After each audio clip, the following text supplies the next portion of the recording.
শিরিন আপু এবং ইসমাইল ভাই আপনারা যেভাবে উঠে এসেছেন সেই গল্পটা শুনছিলাম, আপনাদের কোনো হার্ডেলসের কোনো গল্প আছে কিনা? আসলে একজন ছেলের ক্ষেত্রে যেরকম খুব সহজভাবে অ্যাথলেটিক্স বিশেষ করে স্প্রিন্টার হয়ে ওঠা যায়, আমার মনে হয় যে একজন মেয়ের ক্ষেত্রে ততটা সহজ নয়। তবে খেলোয়াড় হয়ে ওঠার পেছনে ছেলে মেয়ে দুজনেরই বাধা থাকে, তবে মেয়েদের ক্ষেত্রে একটু বেশি।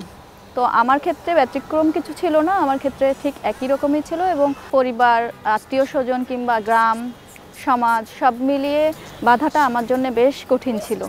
প্রথমে হচ্ছে আমার বাবা একজন কৃষক, একটা বাচ্চার যে প্রতিদিন একটা করে ডিম খাওয়ার, সেটা আমি প্রতিদিন খেতে পেরেছি কিনা আমি বলতে পারবো না, কারণ আমরা 4 বোন, একটা ডিম হয়তো বা 2 জন কিংবা 3 জন ভাগ করে খেতে হয়েছে। তো ওইখান থেকেই আসলে শুরু আমার। রাতে যখন ঘুমিয়েছি, বাসস্থান যেটা বলে আমার ঘর, তো ঘরে আমরা 4 বোন, বাবা মা সব মিলিয়ে এমন হয়েছে যে বৃষ্টি হচ্ছে, যেটা টালির ঘর, তো বৃষ্টির পানি পড়ছে, ঘুমের মধ্যে মা কোথাও বাটি, কোথাও প্লেট, কোথাও একটা বালতি দিয়ে রাখছেন এবং আমাদেরকে এক জায়গায় জড়ো করে নিয়ে বসছেন যে কখন বৃষ্টি থামবে আবার আমরা ঘুমাবো। তো এরকমভাবে আসলে একদম ছোটোবেলাটা কেটেছে এবং আমার তখন থেকে মনে হতো যে আসলে এটাই কি আমার জীবন হওয়া উচিত, মানে এভাবেই কি থাকা উচিত, নাকি এটা থেকে আসলে বের হওয়ার কোনো উপায় আছে।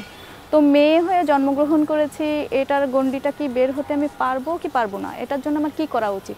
তো যখন দেখলাম যে আমি স্কুলে ফার্স্ট হচ্ছি, মাধ্যমিকে ফার্স্ট হচ্ছি, বিকেএসপির সন্ধান পেলাম, সেখানে গিয়ে ট্রায়ালে ফার্স্ট হয়েছি, ভালো করেছি, সেখানে আমাকে ভর্তি করানো হচ্ছে, সব মিলিয়ে এই যে আস্তে আস্তে আস্তে আস্তে আমি আমার রাস্তাটা আসলে আল্লাহর অশেষ রহমতে, এবং বিকেএসপিতে যখন আমি ভর্তি হয়েছি আমার কোচ আবদুল্লাহিল কাফি স্যারের আন্ডারে আমি ট্রেনিং করেছি এবং ডে বাই ডে আমি দ্রুততম বালিকা, দ্রুততম কিশোরী, দ্রুততম মানবী হওয়ার গৌরব অর্জন করি এবং আন্তর্জাতিক পর্যায়েও আমি সাফ 3rd মেডেলিস্ট আমি হতে পেরেছি। রিও অলিম্পিকে আমি খেলেছি এবং 10 থেকে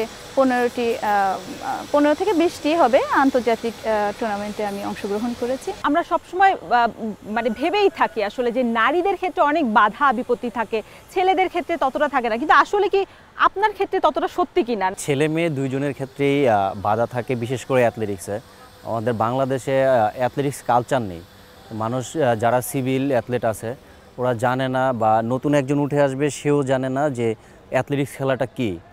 তো ওই ক্ষেত্রে দেখা গেছে আমাদের যে জেলা পর্যায়ে বলেন, স্কুল পর্যায়ে বলেন, যে আমাদের তো ন্যাশনাল স্ট্যান্ডার্ড কোচ নাই সেখানে, তো ওরা তো ওই ট্রেনিংটা পাচ্ছে না, যে কারণে আমরা বাংলাদেশে যে স্প্রিন্টার বলেন বা অ্যাথলেট বলেন উঠে আসা খুবই কষ্টকর। যারা হচ্ছে আর্মি নেভি বাহিনীতে আছে তারাই সেই ফেসিলিটিটা পাচ্ছে, যে আপনার ট্রেনিং করার ফেসিলিটি পাচ্ছে, ইকুইপমেন্টসগুলো পাচ্ছে। তো ওইখান দেখা গেছে কি আর্মি নেভি বা বাহিনী সার্ভিসেস টিমগুলো ব্যতীত আপনার অ্যাথলেট উঠে আসতেছে না। তো বাইরের অ্যাথলেটরাও অনেক সার্ভাইভাল করে, ওরাও অনেক কষ্ট করে উঠে আসার জন্য। ওরা ফাইন্যান্সিয়ালভাবে বলেন, ফুড বলেন, সঠিক দিক নির্দেশনা বলেন, সব কিছু দিক দিয়েই সেটা আমার ক্ষেত্রে হয়েছে। আমি যখন স্কুল পর্যায়ে খেলছি, জেলা পর্যায়ে খেলছি, আমি জানতামই না অ্যাথলেটিক্সে যে ন্যাশনাল চ্যাম্পিয়নশিপ হয়। আপনি যে সমস্যাগুলোর কথা বলছিলেন ইসমাইল ভাই, সেই সঙ্গে তো দেখা যায় যে জেলাগুলোতে অ্যাথলেটরা ফ্রি ট্র্যাকটা পায় না তাদের প্রস্তুতির জন্য। দেখা যায় যে ফুটবলার বা ক্রিকেটাররা তাদের প্র্যাকটিসের জন্য যে মাঠ পায়, সেই সুবিধাটা থেকে অ্যাথলেটরা বঞ্চিত থাকেন। বাংলাদেশে এখন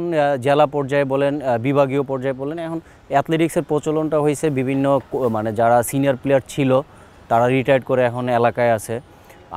আমি বলবো যে তাদের কাছে পরামর্শ নিতে, তাদের কাছ থেকে ট্রেনিং নিতে, এবং কি যারা সিনিয়র প্লেয়ার ছিল এখন বাসায় আছে রিটায়ার্ডে, নিজ উদ্যোগে ওনারা যদি অ্যাথলেট নিয়ে কোচিং করায়, অ্যাথলেটকে ট্রেনিং করায়, তাহলে ইনশাল্লাহ জেলা পর্যায় থেকে অ্যাথলেট উঠে আসবে। এইবার কি দেশের থেকে দেশের বাইরে গিয়ে আসলে এককভাবে নিজেদের সর্বোচ্চ শিরোপা বা পদক জেতার আসলে কতটুকু আপনারা আশাবাদী?